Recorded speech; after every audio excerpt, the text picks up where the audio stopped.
Bismillahirrahmanirrahim. Assalamualaikum warahmatullahi wabarakatuh. Waalaikumsalam. Alhamdulillah wassalatu wassalamu ala Rasulillah wa ala alihi wa sahbihi wa mawala. A'udzu billahi minasyaitonir rajim. Ya ayyuhan nabiyyu idza ja'akal mu'minatu yubayyi'naka ala alla yusyrikna billahi syai'a. Wahai Nabi, jika datang kepadamu para wanita mukminat ingin berbaiat kepadamu untuk tidak syirik pada Allah sedikit pun, tidak mencuri, tidak berzina, wala yaznina, tidak membunuh anak-anak mereka, wala ya'tina bibuhtan, tidak menuduh ataupun tidak mendatangkan suatu kebohongan, yaftarinahu baina aydihinna wa arjulihinna, yang mereka buat-buat dalam bentuk perzinahan, wala ya'sinaka fi ma'ruf, dan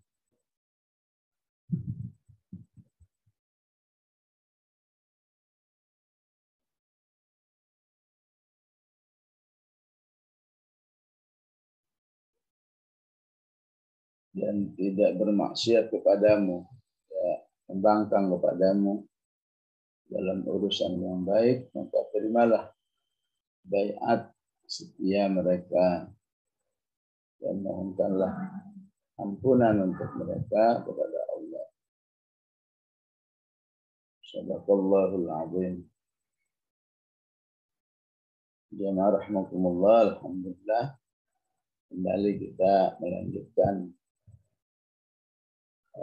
kaji kita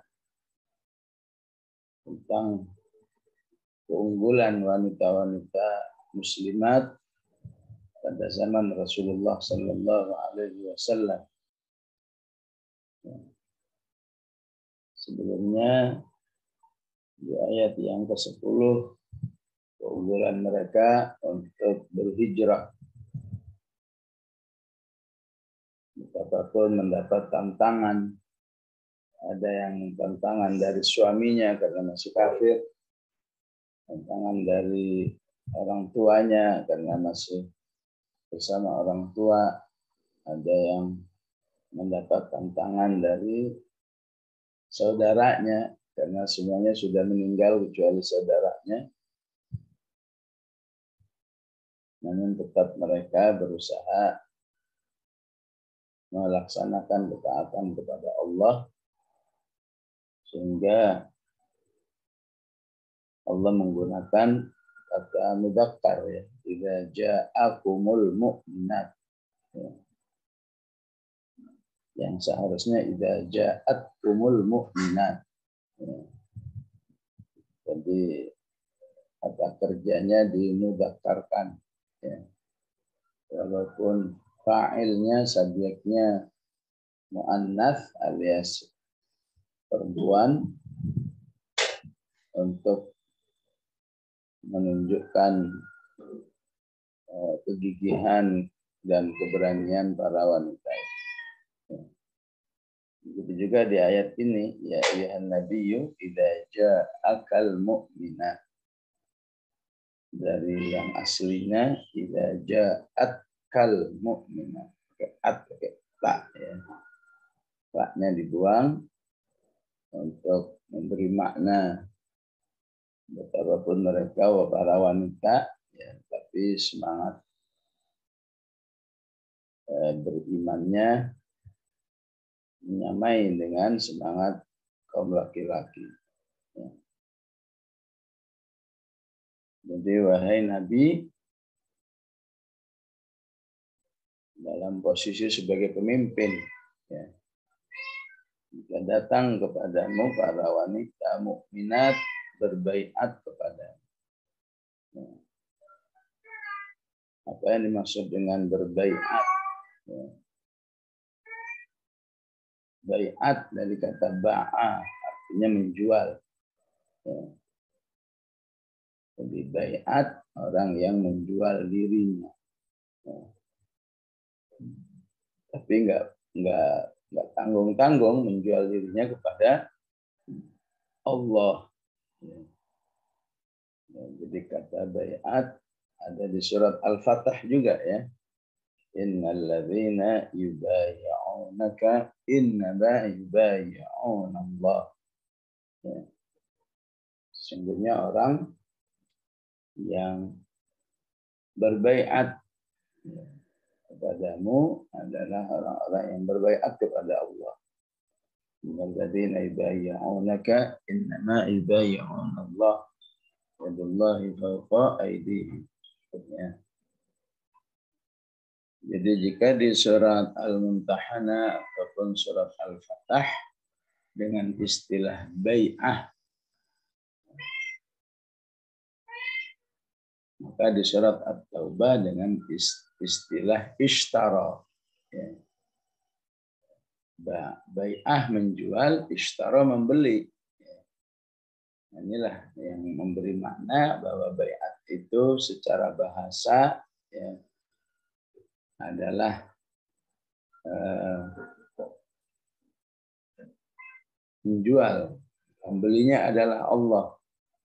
Innallaha ashtara minal mu'minina anfusahum wa amwalahum bi anna lahumul jannah. Secara istilah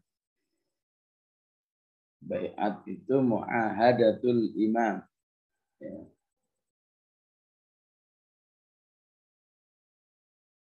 Memberikan satu janji setia kepada seorang pemimpin yang syar'i, ya. Pemimpin yang disepakati oleh seluruh kaum muslimin.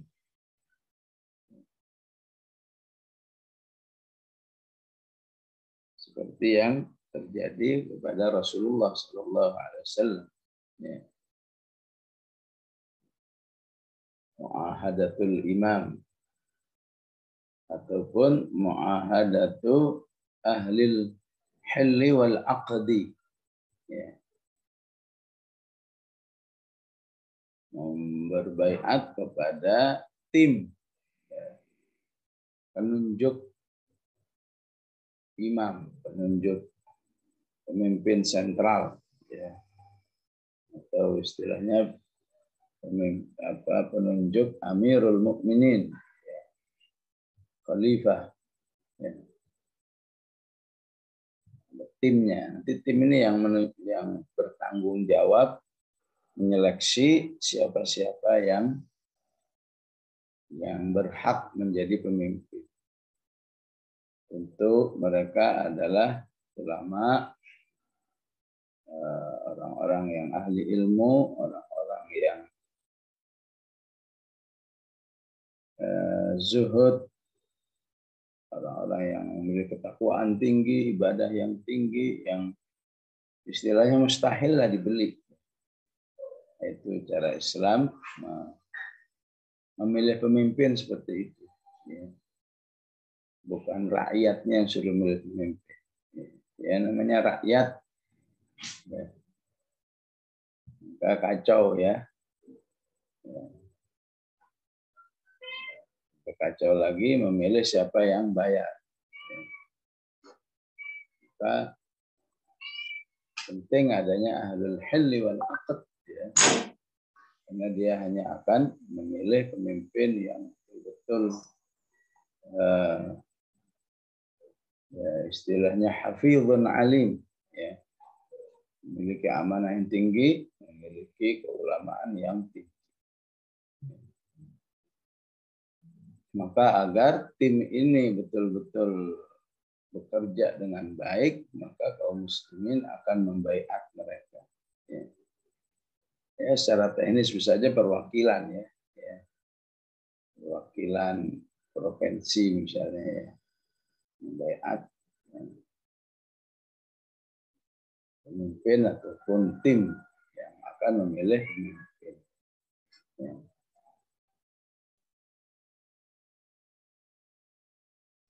Jadi karena pengertiannya seperti ini, ya, inilah yang terjadi di lapangan. Ya.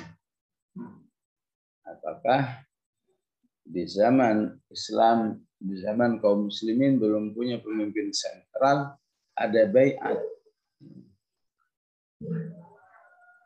Sehingga ada sekelompok mengatakan enggak ada baiat sama sekali.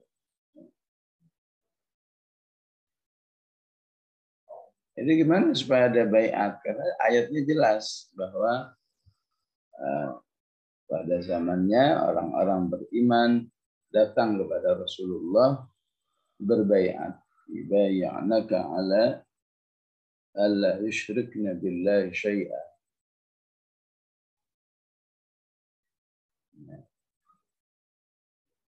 Yang biasanya diawali dengan kata Mu'ahidullahal azim.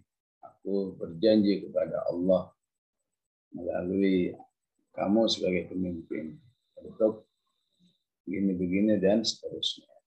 Ya.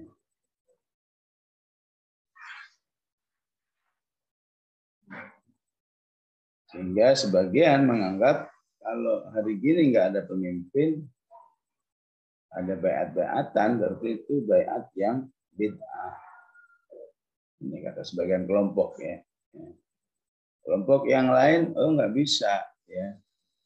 Kalau umat Islam nggak diajari prinsip-prinsip bai'ah, maka umat Islam tidak akan pernah sekedar bercita-cita atau tahu ya bahwa komunitas kaum muslimin ini harus punya pemimpin.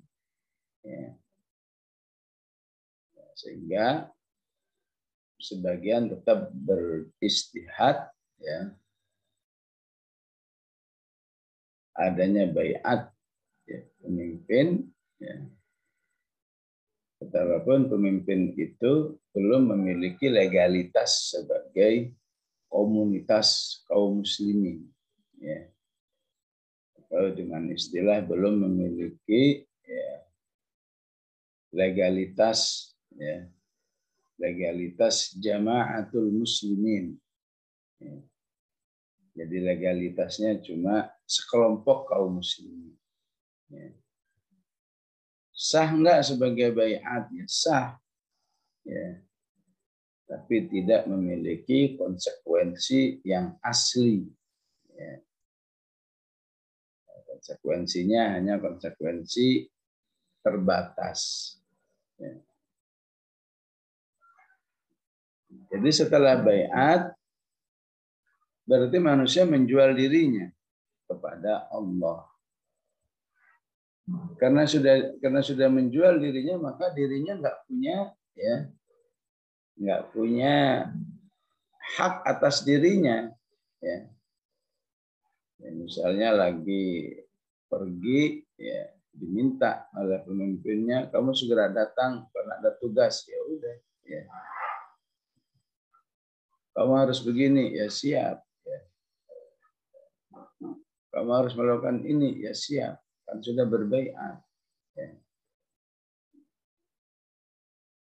Jadi berbaiat itu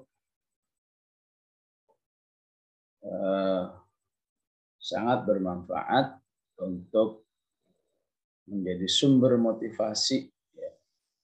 Motivasi di mana seorang tidak lagi merdeka atas dirinya. Ya. Pokoknya jika diminta oleh pemimpin yang sudah dibaiat tadi, walaupun belum memiliki legalitas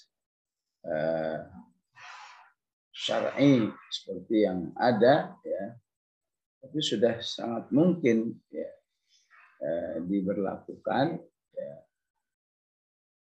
agar orang beriman itu punya keterikatan di dalam amal-amalnya. Ya.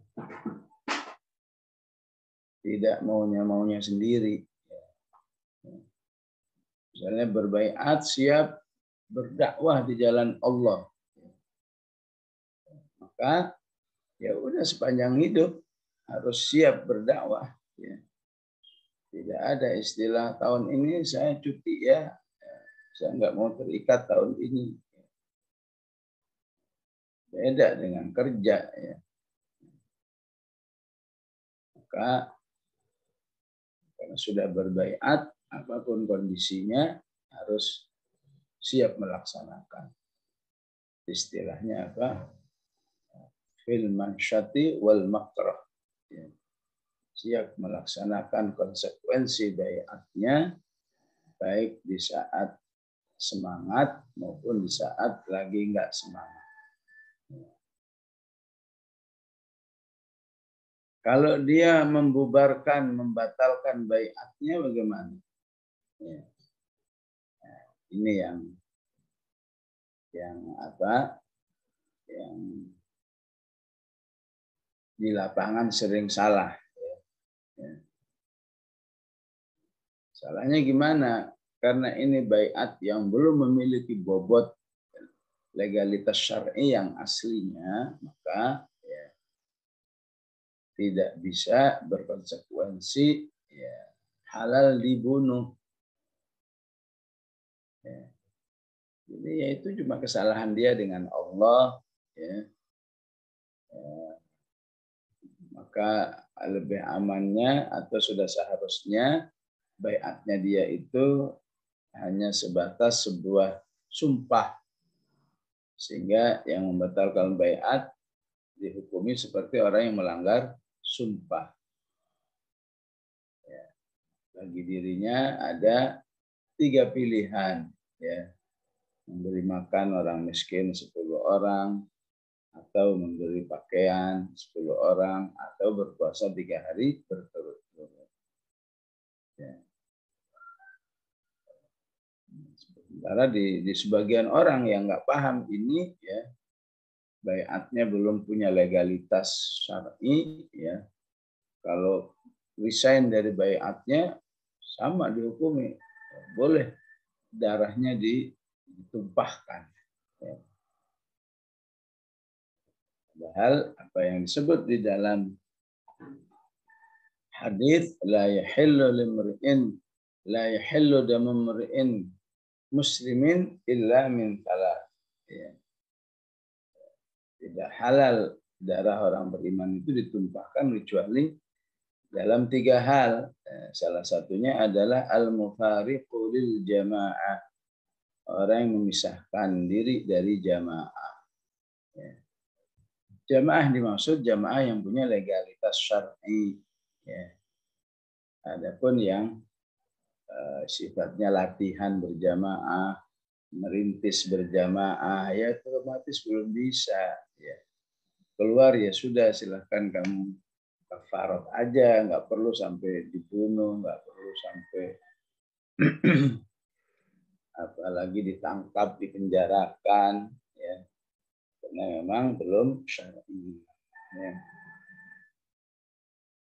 Jadi apa yang ada sekarang, baiat itu ya, memiliki 2 sisi. 2 sisi apa pendekatan, ya.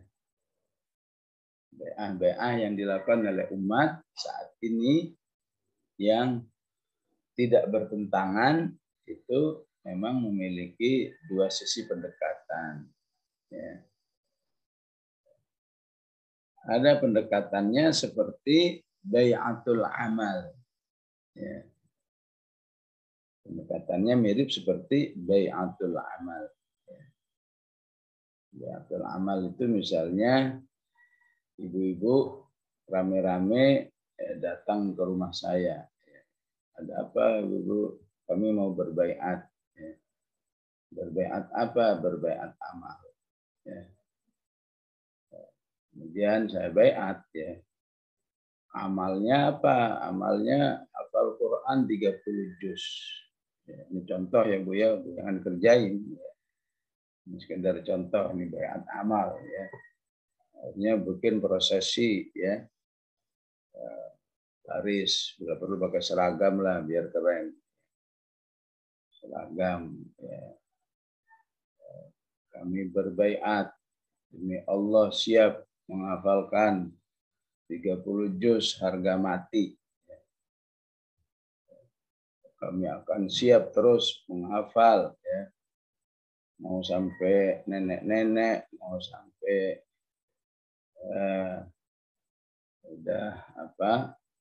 udah lemes istilahnya, kami akan tetap menghafal 30 juz. Ya sudah ya. Itu nggak boleh, kalau sudah begitu nggak boleh begitu 10 tahun capek ya. Ya udahlah berhenti. Nah, itu jadi maksiat karena sudah berbaiat. Ya. Ya, tapi nggak bisa dibunuh ya. Aslinya kan pelanggar baiat itu kalau yang baiat janji setia kepada pemimpin bisa dibunuh. Ya. Yang legalitasnya sudah benar. Ya. Jadi udah nggak bisa lagi, nggak bisa melanggar. Ya. Jadi kalau melanggar, istilahnya dosanya 2 kali. Melanggar janjinya kepada Allah, melanggar janjinya kepada orang beriman. Misalnya ibu kepada saya, jadi menyalahi janjinya kepada saya sebagai mubayya, ya, pembaiat, dan janjinya kepada Allah. Ya. Maka dengan pendekatan iman seperti inilah diharapkan ya manusia itu ya, nggak punya peluang untuk seenaknya saja. Ya. Capek, bosen, futur, udahlah ya berhenti deh ngapal deh ya. Bisa begitu. Ya, karena sudah berbaiat, apapun yang terjadi, saya akan menghafal. Ya. Sehingga yang keren, nggak usah pakai baiat-baiatan, ngapal aja. Ya, itu lebih keren lagi. Ya. Ada yang harus dibaiat. Ya. Maka baiatul amal seperti ini banyak dilakukan di dunia Islam, dalam kehidupan kaum muslimin, pada komunitas thariqah. Ya. Tahu, dengan nggak komunitas thariqah? Ya. Ya, sebuah komunitas ingin banyak berzikir lah, namanya thariqah ya. Di lapangan ada thariqah Naqsyabandiyah namanya. Ada thariqah Asyadziliyah. Ada thariqah Tijaniyah ya. Itu semua menggunakan pendekatan baiat kepada namanya mursyid ya. Guru besarnya. Apa baiatnya? Saya siap ya, taat kepada Anda dalam melaksanakan zikir-zikir yang menjadi SOP di thariqat ini. Tapi hanya masalah zikir biasanya. Misalnya tiap hari harus baca la ilaha illallah 4.000 kali misalnya. Ya udah sepanjang tahun gitu aja. Khususnya di Indonesia itu la ilaha illallahnya yang pakai goyang-goyang kepala itu. Atau membaca ya latif kalau dalam tijaniyah itu juga pakai baiat. Ya. Ini sekedar berzikir, sekedar ya berkomunitas mereka, semacam berjamaah gitu ya. Tiap hari tertentu mereka ngumpul, ya, berzikir massal ribuan orang ya, berkumpul.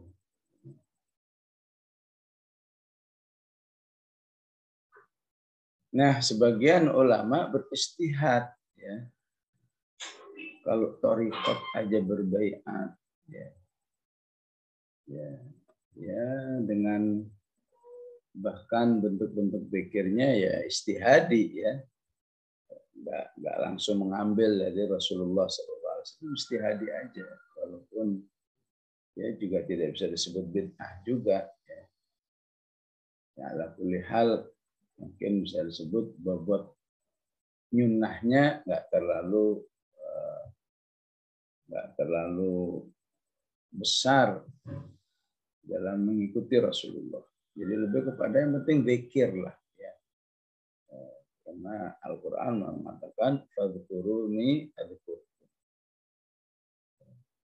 Ya ayyuhalladzina amanu dzkurullaha dzikran katsira. Ya. Maka sebagian ulama beristihad ya. Kenapa model baiat seperti ini tidak diimprovisasi menjadi sebuah baiat amal di dalam memperbaiki umat ya. Maka diistihadkanlah ya sebuah baiat dalam rangka memperbaiki umat ya. Ya istilahnya baiat fid dakwah ya, dengan mengikuti semua yang disyariatkan oleh Islam ya. Dengan baiat dakwah ini kamu harus bisa menjadi pribadi yang muslim ya. Ya harus rajin sholatnya, wajib sunnahnya, tilawahnya, zikirnya dan lain sebagainya ya. Kamu harus bisa memperbaiki rumah tanggamu atau harus bisa menjalankan rumah tanggamu sesuai dengan Al-Quran dan Sunnah ya. Siap memperbaiki umat ya. Itu juga dengan pendekatan bai'ah ya. Ya sebenarnya tidak lebih dari bai'at thariqat tadi ya. Cuma kontennya lebih disyar'ikan ya. Lebih disyar'ikan ya.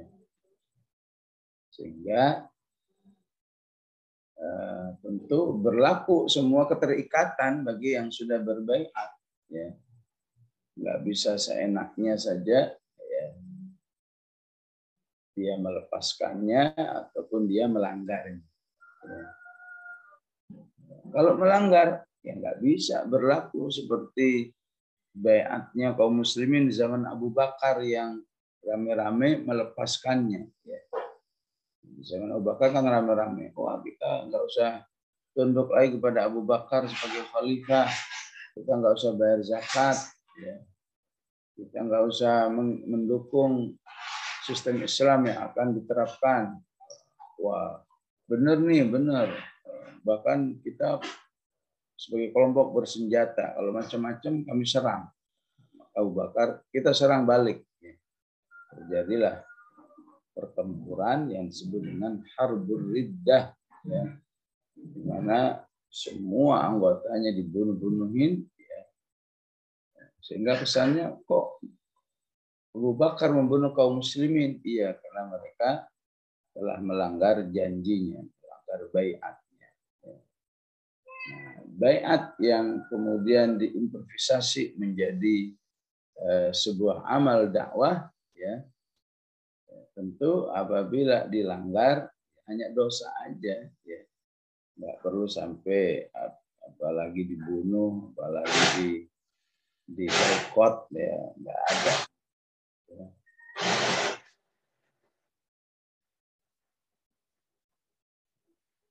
Namun demikian hal ini juga menjadi kontroversial dalam dunia Islam. Ya. Ya. Nah, bisa dibenarkan nggak baiat seperti ini dan seterusnya. Ya.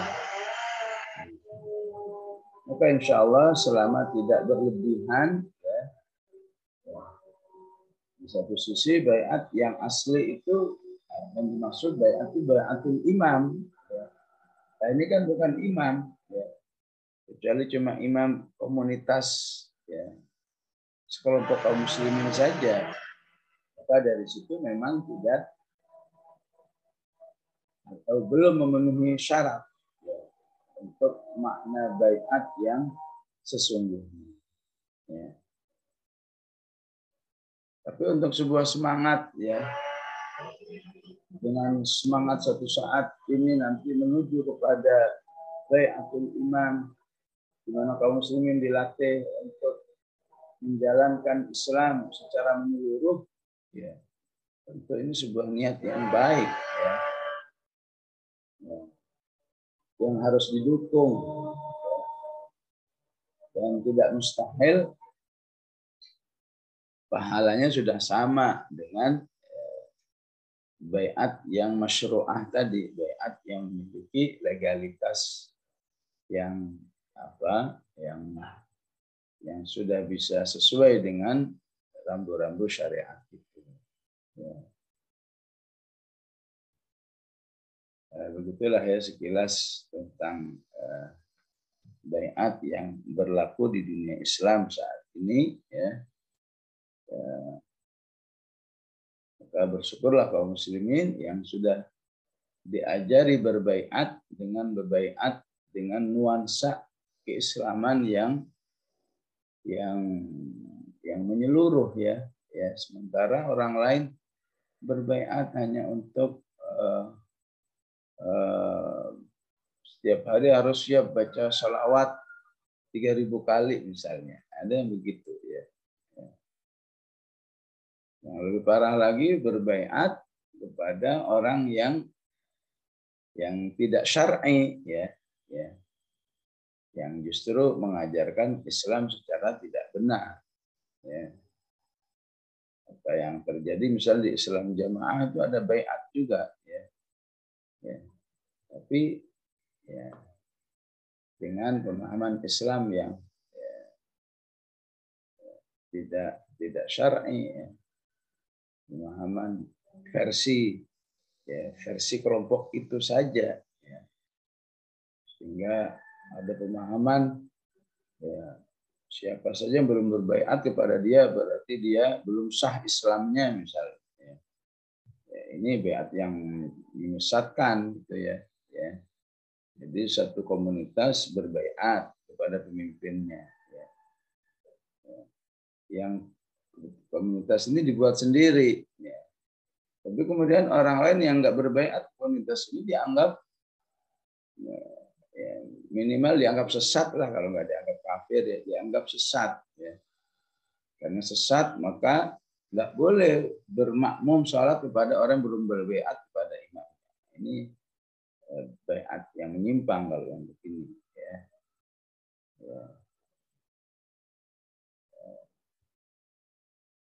Bahkan ada seorang murid ya, sampai orang tuanya itu merasa najis kalau bajunya itu dicuci oleh anaknya. Kenapa? Karena anak saya belum baiat katanya. Nah, ini yang sesat ini. Ya.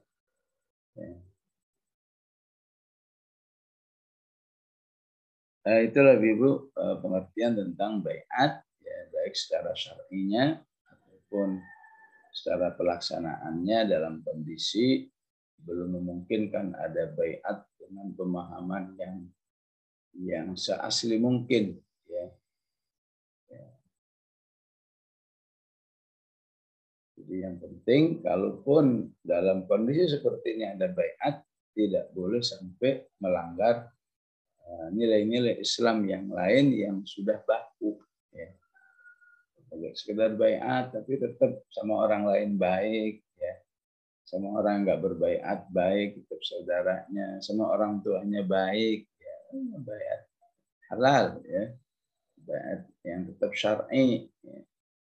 Jadi untuk saat-saat ini jika ada baiat memang harus istilahnya proporsional ya, nggak boleh lebay di dalam memahami konsekuensinya ya, tidak juga meremeh-remehkan obat apaan itu seterusnya ya, karena bisa jadi itu bermanfaat untuk mengikat orang beriman supaya komitmen di dalam pelaksanaan nilai-nilai Islam yang dirintis, terutama jika nilai-nilai Islamnya itu ya, memiliki sifat syamil, ya, integral, ya, menginginkan pelaksanaan Islam yang menyeluruh. Maka poin-poin baiat di zaman Rasulullah Sallallahu Alaihi Wasallam bersumber kepada kebiasaan-kebiasaan yang biasa dilakukan oleh masyarakat, ya. Sehingga ketika ada yang siap bergabung dengan Islam, maka poin-poin baiatnya adalah siap meninggalkan apa yang biasa dilakukan oleh masyarakat yang di dalam Islam itu merupakan pelanggaran keislaman yang besar, ya. Misalnya, kami setia kepadamu untuk tidak syirik kepada Allah sedikit pun. Ya. Mereka merupakan kabair, ya, merupakan dosa-dosa besar. Siap tidak mencuri, ya. Siap tidak berzina. Ya. Jadi suatu saat Rasulullah, ya, ketika Rasulullah membaiat wanita-wanita ini, ya, yang dicatat oleh para ulama, Rasulullah tidak melakukannya seperti membaiat laki-laki. Ya. Kalau baiat laki-laki itu berjabat tangan, saya berjanji setia kepadamu. Ya. Ya, kalau banyak ya cukup satu orang aja yang salaman misalnya. Maka saat Rasulullah membaiat wanita itu tidak ada jabat tangan, ya. Dan itu dalam hadis-hadis baiat selalu ditekankan, ya. Ma massa Rasulullah yadan nisa. Rasulullah tidak pernah menyentuh tangan wanita lain, ya, yang bukan mahrim, ya.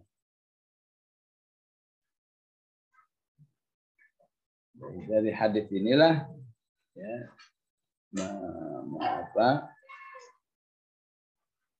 menegaskan bahwa tidak ada jabatan tangan bagi laki-laki dan wanita yang bukan muhrim. Ya.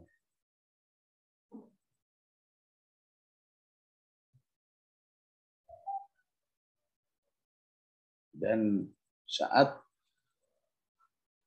di baiat, dalam satu peristiwa baiat di ayat ini, ada wanita yang nunduk terus. Nunduk terus, takut ketahuan dirinya, ya. Karena dia merasa pernah punya kesalahan yang fatal dengan Rasulullah, ya.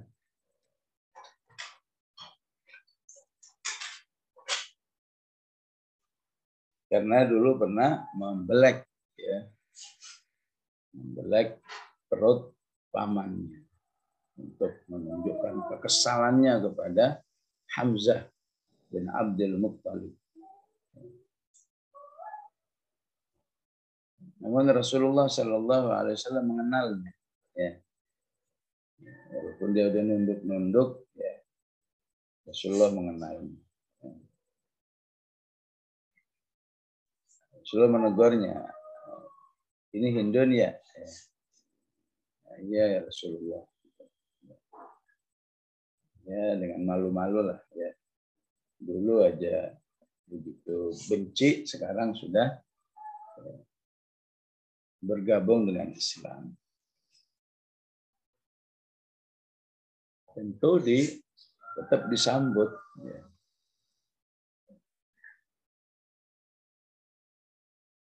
Ya, maka setelah ditegur oleh Rasulullah SAW, ya, dirinya merasa, ya, walaupun saya pernah punya kesalahan besar, tapi saya tetap diterima diterima, saya tetap diterima menjadi bagiannya. Ya.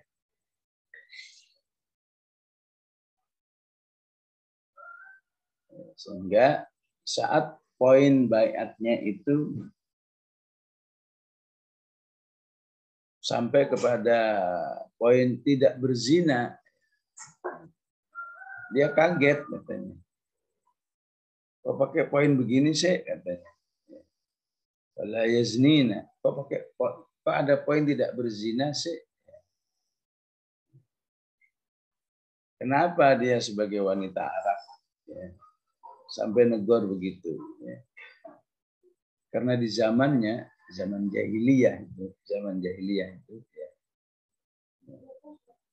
yang berzina itu hanya wanita budak. Ya.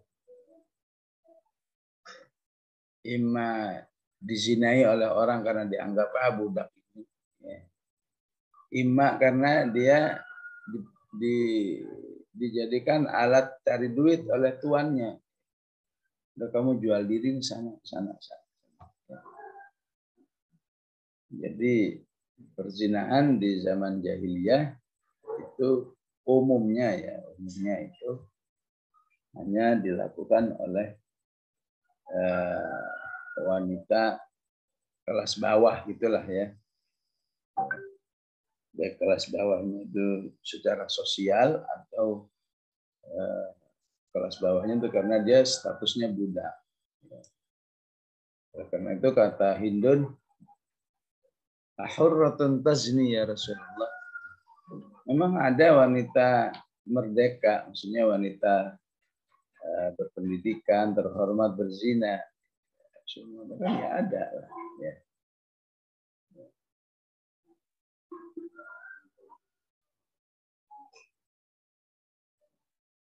Ya, intinya pelajarannya adalah ya, di zaman jahiliyah aja yang berzina itu adalah ya hanya orang-orang ya, kelas bawah gitu ya. Tapi di zaman jahiliyah abad ini ya siapa aja bisa berzina. Jadi masih agak terhormatan zaman jahiliyah terdahulu ternyata ya di satu sisi ini ya.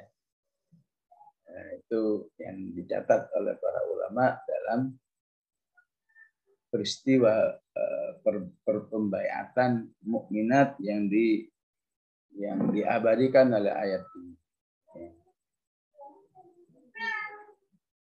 Dan kalau kita baca sirah sahabiyat, ya, hampir ketika ada penjelasan sahabiyah fulan, kalau dia termasuk yang pernah berbaiat, pasti disebut.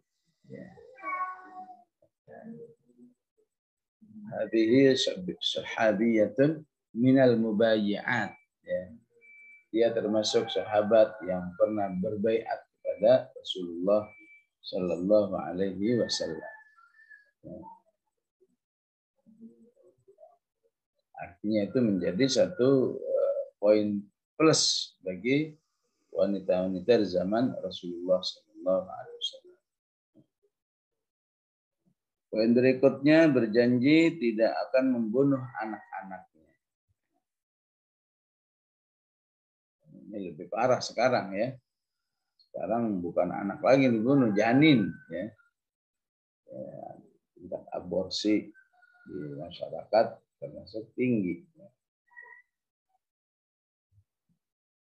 Jadi kalau zaman dahulu ya udah biar aja hamil aja. Ntar kalau udah lahir baru dibunuh. Ya, rata-rata cara bunuhnya ya dikubur aja hidup-hidup. Ya. Hingga ada ayat yang berbunyi wa idzal mau'udatu su'ilat. Ya. Apabila bayi-bayi yang baru lahir itu dibunuh akan ditanya.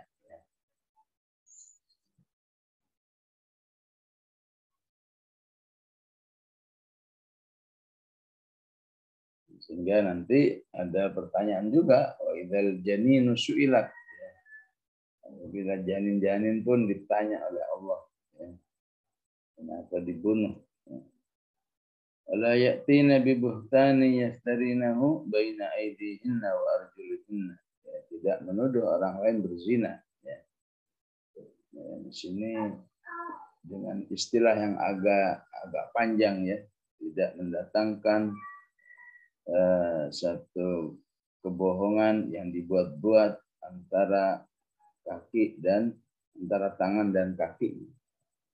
Ya, maksudnya ingin menjelaskan tidak menuduh orang lain berzina. Wala ya'sinak, dan tidak akan membangkang kepadamu dalam kebaikan. Maka jika mereka ingin berbaiat dengan poin-poin seperti ini, fabayyihunna, maka baiatlah mereka, wastaghfir lahunallah, ya, dan mintakan ampun kepada Allah. Sebenarnya Allah Maha Pengampun dan Maha Pengasih. Ya. Memang salahnya apa? Ya. Tapi harus mintakan ampun kepada Allah Subhanahu wa Ta'ala. Ya. Jadi ini memberi pemahaman kepada kita. Ya.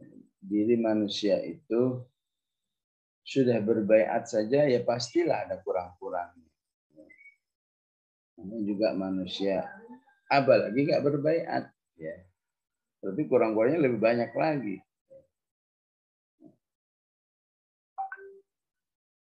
Namun kalau mau berbaiat, ya, memiliki satu keunggulan, ya. Keunggulannya adalah punya komitmen untuk beramal. Ya. Komitmennya lebih tinggi, kurang-kurangnya tetap, ya, diampuni. Ya. Bahkan pemimpin, ya,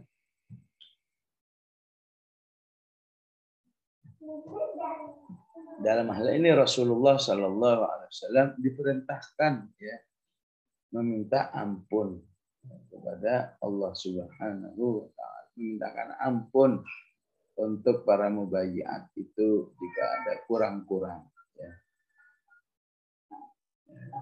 Tentu dengan baiat bukan berarti manusia itu menjadi sempurna, ya, seutuhnya, ya. Tetap akan ada kekurangan-kurangan, insya Allah akan diampuni ataupun dimintakan ampunan oleh pemimpinnya. Nah, ini mirip seperti yang pernah kita pelajari di akhir surat An-Nur. Idza sta'dzanuka fa'dzan liman syi'ta minhum astaghfir lahumullah.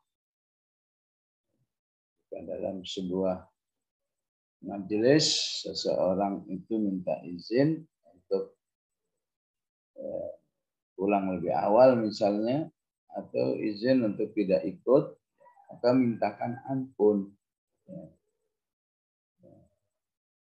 Kalau sudah minta izin, kenapa masih dimintakan ampun? Ya. Karena di balik izinnya itu berarti dia ketinggalan suatu kebaikan, ya. Ya. Tapi alasannya memang memungkinkan untuk diizinkan tidak ikut. Ketinggalan sebuah amal itu sebuah kondisi yang harus diwaspadai, ya. Jangan sampai hari ini izin, ya nggak taunya pekan depan izin lagi, ya. Terus aja nggak berhenti, ya. Hari ini izinnya pergi, besok izinnya masuk angin, ya. Ya, walaupun nggak ada ya izin keluar angin, kalau masuk angin ada, ya. Besok lagi izinnya antar anak, besok lagi izinnya hari liburan, ya kan selesai. Makanya ya, siapa yang izin, ya, harus merasa bahwa sebetulnya dirinya itu salah, cuma diberi izin sebagai kompensasi. Ya.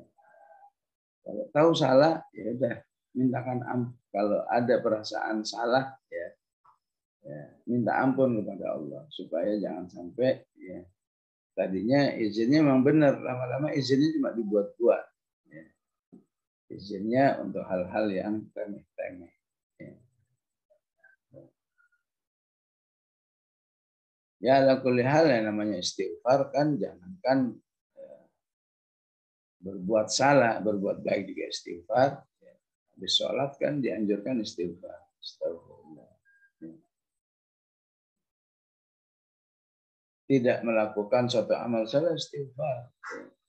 Walaupun istilahnya kan sunnah kan nggak dosa. Ini istighfar sebagai penyesalan karena ketinggalan sebuah amal.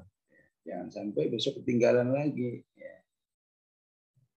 Istighfar menjadi tanda bahwa seseorang itu ingin tetap ditolong oleh Allah dalam pelaksanaan kebaikan yang sudah biasa dilakukan. Ya.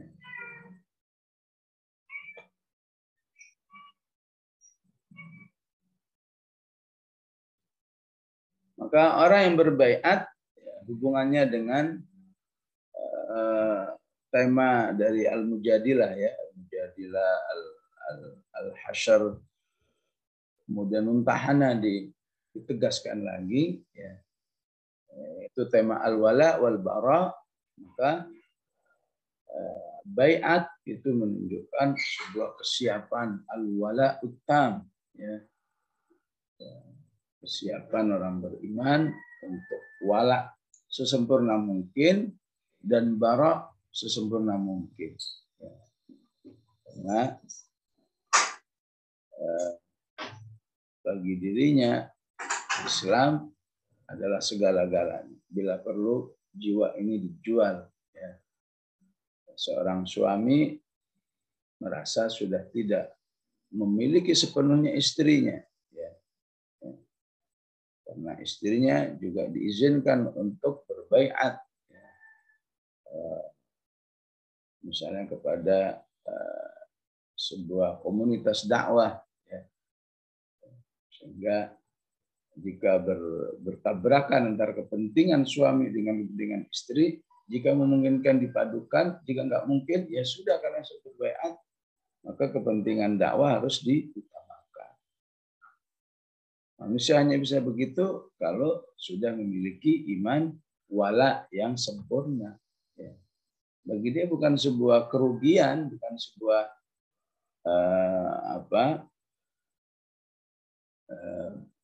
perampasan hak-hak suami ya. Ya. Demi dukungannya yang penuh kepada Islam ya. Yang ada sebetulnya ngalah ya, istilahnya ngalah. Ya udahlah, saya sebagai suami tidak bisa mengekang ya. Yang penting dia berkarya untuk Islam, membela untuk Islam ya.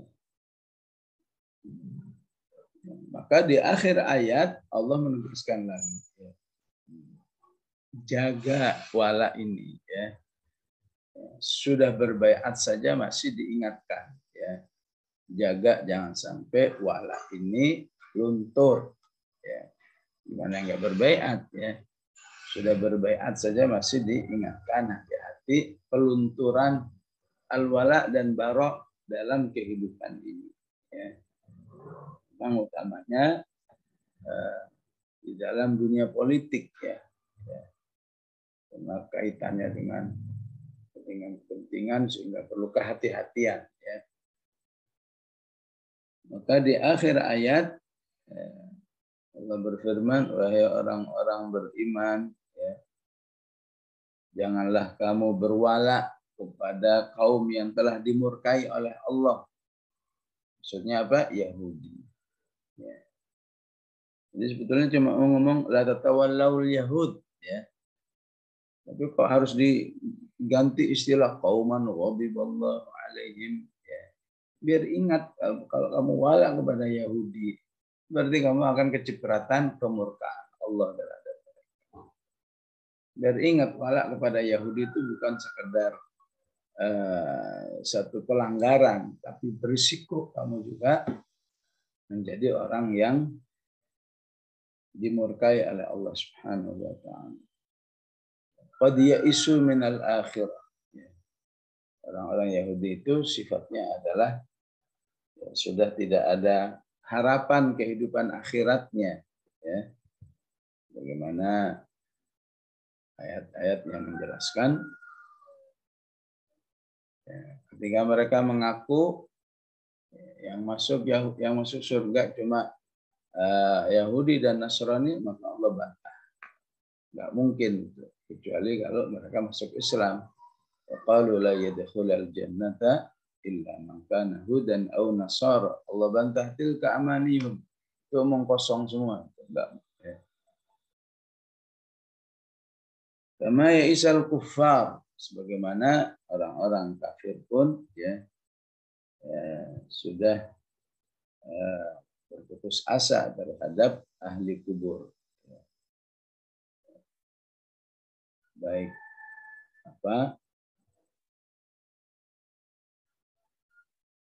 kenikmatannya ya,